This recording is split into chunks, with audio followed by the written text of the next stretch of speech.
What if I told you that you have never been lied to without your own eyes seeing it? Most people miss the truth because they are looking at the smile instead of the pupils. Today, we are stripping away the facade, using advanced dark psychology to expose the hidden markers of deception. Welcome to this explainer. Okay, right off the bat, I want you to just completely toss out everything you think you know about spotting a lie. Seriously, forget it. Most of what we've been taught, the darting eyes, a nervous little cough, some generic twitch, it's all just surface level static. The conscious mind is actually brilliant at constructing a really convincing performance. But the body? Well, the body operates on a much older, way faster biological system that a liar simply cannot fully control. So today, we're going to learn how to see what is already sitting right in front of us. Okay, let's dive into this. To break down these hidden physiological markers, we've got a specific masterclass structure for you today. First, establishing the biological baseline. 2, the autonomic pupil response. 3, micro-tremors and freeze responses. 4, facial temperature and blood flow. 5, the critical timing window. And finally, number 6, restoring your observational ability. All right, section 1, establishing the biological baseline. The foundation everyone skips. So before you can ever identify what abnormal behavior looks like, you absolutely must know what normal looks like for this specific person sitting across from you. It sounds obvious, right? But this is the very first step, and crucially, it's the foundation that almost everybody skips. Think of it like calibrating an instrument. You need to spend the first few minutes of any conversation discussing something completely low stakes. I'm talking zero emotional weight here, the weather, their morning commute, their ridiculously complicated coffee order, whatever. And during this relaxed period, you are carefully observing 2 key things. First up, their blink rate. When totally relaxed, most people blink between 15 and 20 times a minute. Second, just watch their breathing pattern. It should be slow, it should be even. This gives you their unique biological resting state. Now, what's really interesting about this is why generic deception checklists completely fail in the real world. You see, you aren't looking for some universal movie cliché sign of lying. No way. You're actually looking for a physiological deviation from that highly specific, individual resting state that you just established in step 1. Moving on to section 2, the autonomic pupil response, the most scientifically compelling proof.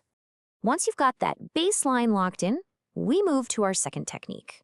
And I want you to slow down and really focus your attention here, because we're looking at the eyes, specifically the pupils.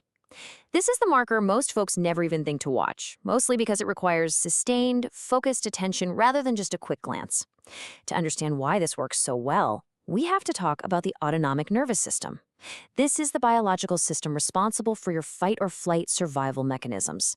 It controls your pupil size, and here is the absolute most powerful part: it is entirely incapable of being consciously manipulated.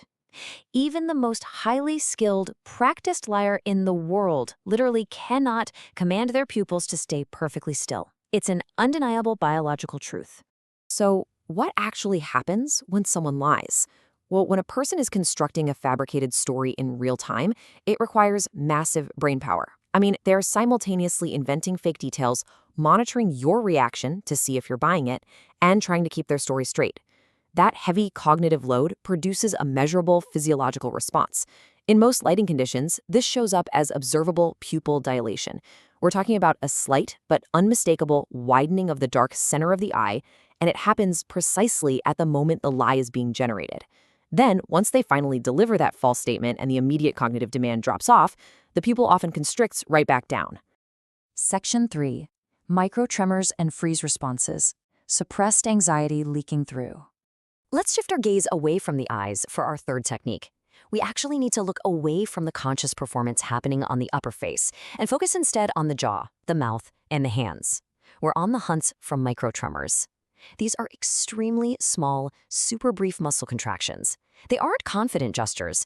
They are the physical signature of suppressed anxiety, just desperately leaking through a calm exterior. Behavioral analysts actually pay special attention to something called the freeze response, particularly in the hands. See, when someone is lying, they're pouring all their conscious energy into keeping their face composed.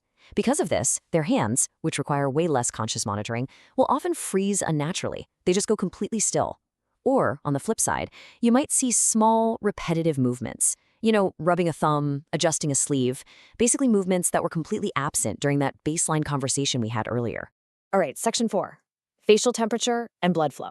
The invisible shifts.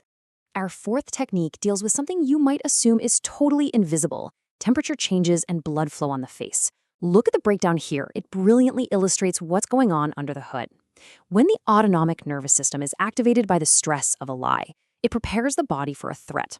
To do this, it fundamentally alters how blood is distributed. It physically pulls blood flow away from the extremities and the face, rushing it toward the body's core for survival. So, what does this look like to you as the observer? It can produce a subtle but very real paling or coolness on the face, specifically around the nose and beneath the eyes. Plus, this sudden drop in blood flow can create a genuinely uncomfortable physical itching sensation. This is exactly why you'll sometimes see a sudden increase in touching or rubbing of the nose. Now, by itself, an itchy nose isn't a tell, but when it's combined with other markers that map perfectly to these biological survival mechanisms, it becomes incredibly significant. Section 5, the critical timing window. The trap is set. So, the crucial point is this. None of the physiological markers we just discussed mean absolutely anything if they are observed in isolation. And more importantly, they are completely meaningless if observed at the wrong moment. Timing is the ultimate trap.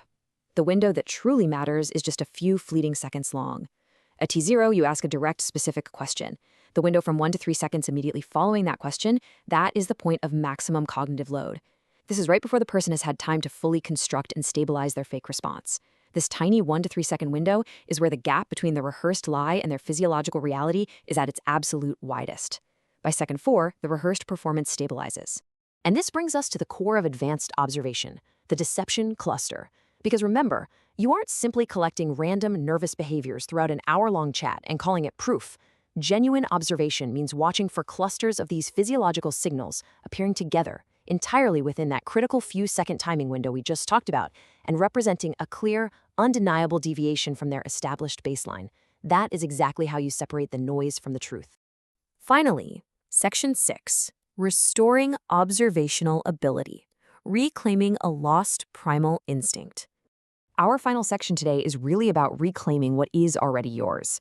Looking for the baseline, the pupils, the tremors, and paying attention to precise timing, it doesn't make you paranoid. It simply restores a lost primal instinct.